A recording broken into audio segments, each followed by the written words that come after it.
Imagine receiving a message from your company's chief financial officer. He needs you to authorize a confidential financial transaction. Something about the request doesn't feel right. Then you join a video conference, you see senior members of your company on the screen, you recognize their faces, you hear their voices, everything appears normal, so the transactions are authorized. There's just one problem. The people on that video call were not actually there. Artificial intelligence had been used to impersonate them. And by the time the deception was discovered, transfers totaling roughly $25 million had been made. This isn't a scene from a science fiction movie. It happened to an employee at a multinational engineering company in Hong Kong. And the most disturbing part of this story isn't the money. It's what the employee thought they had. Proof. For most of our lives, seeing someone was enough. A photograph was evidence that something existed. A recording captured what someone said. And a video call with people you personally recognized, that felt about as close to proof as you could get. Artificial intelligence is beginning to change that, because we are entering a world where a face can be copied, a voice can be cloned, a photograph can show something that never happened, and a video can place someone somewhere they have never been. The question is no longer whether AI can create convincing fakes. It can. The bigger question is what happens to society when ordinary people can no longer easily tell the difference. This is calm before the AI storm. Deepfakes were once mostly discussed as a future political threat. The fear was that someone would create a convincing fake video of a world leader. An election could be manipulated, a conflict could be triggered, a fabricated speech could spread around the world before anyone discovered it wasn't real. Those dangers still exist, but something quieter has been happening. The technology has moved from political theory into ordinary fraud. The target doesn't have to be a president. It can be a company employee, a parent, a grandparent, an investor, or you. In 2025, Americans reported losing $3.5 billion to imposter scams. Not all of those scams involved artificial intelligence.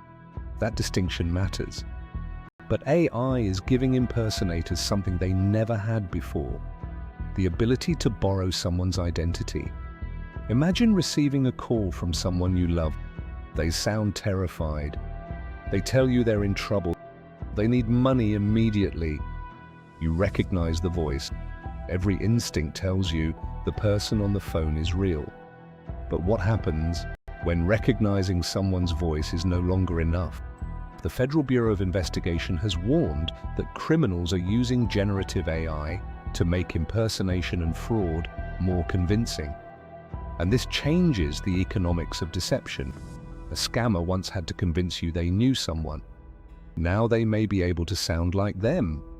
A fraudulent message once contained obvious spelling mistakes. Now AI can write polished, professional communication in seconds. A fake photograph once required specialized editing skills. Now synthetic images can be created almost instantly. And video is following the same path. This does not mean everything we see is fake. Far from it. Most photographs are still photographs. Most phone calls are still real people. Most video conferences are exactly what they appear to be. But something fundamental has changed. Seeing is no longer automatic proof. And that creates a second problem that may be even harder to solve. If fake things can look real, real things can be dismissed as fake. Researchers call this the liar's dividend. Imagine a genuine recording exposing corruption. The person caught on camera doesn't necessarily have to prove the recording was fabricated. They may only have to create doubt. Maybe it's AI. Maybe the voice was cloned.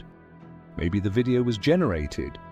Suddenly, artificial intelligence doesn't just make it easier to create false evidence. It can make authentic evidence easier to deny. That is where the real crisis of trust begins. Because a society cannot function if every photograph requires an investigation, every recording needs forensic analysis, and every video call begins with the question, is that really you? Technology companies and researchers are trying to solve this problem. One approach is deepfake detection. Use artificial intelligence to identify content created by artificial intelligence. But this creates an arms race. As generation technology improves, detection technology has to catch up. Recent research examining deepfake detectors in real-world conditions found that many systems struggled when confronted with material outside the controlled datasets they were trained on. The machine creating the illusion improves, the machine detecting the illusion improves, and ordinary people are caught in the middle. Another approach may be more fundamental. Instead of trying to prove something is fake after it appears, prove where authentic content came from in the first place. A developing standard called content credentials can attach verifiable information about the origin and editing history of digital media. Think of it as a digital chain of custody. Where did this image come from? What device captured it? Was it edited? Was artificial intelligence involved? The idea is not to tell you whether every claim inside a video is true. It is to give you more information about where the media came from and what happened to it. Platforms are also beginning to label synthetic content. YouTube requires creators to disclose realistic content that has been meaningfully altered or generated with artificial intelligence. In Europe, new AI transparency requirements are also pushing toward clearer disclosure of synthetic media.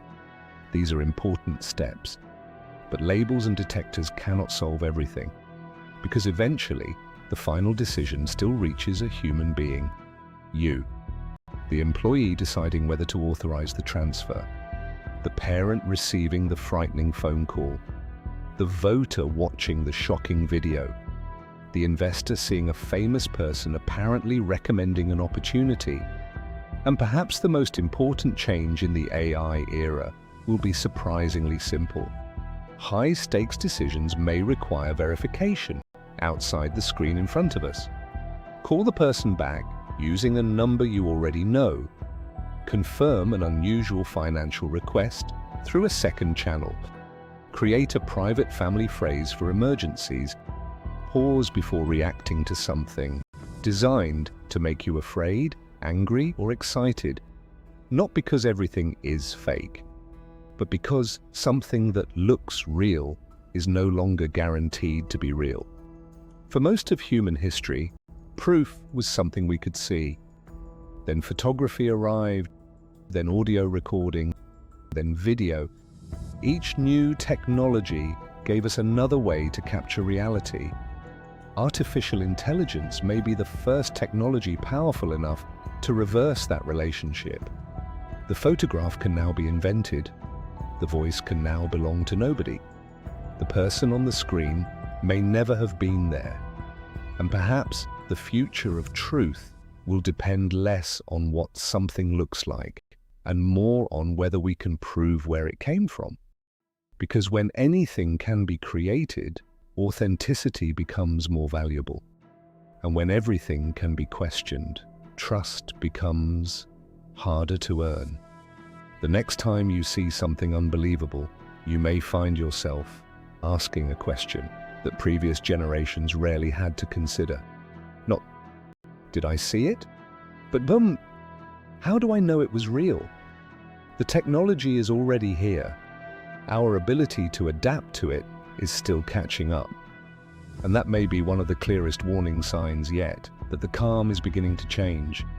This is calm before the AI storm.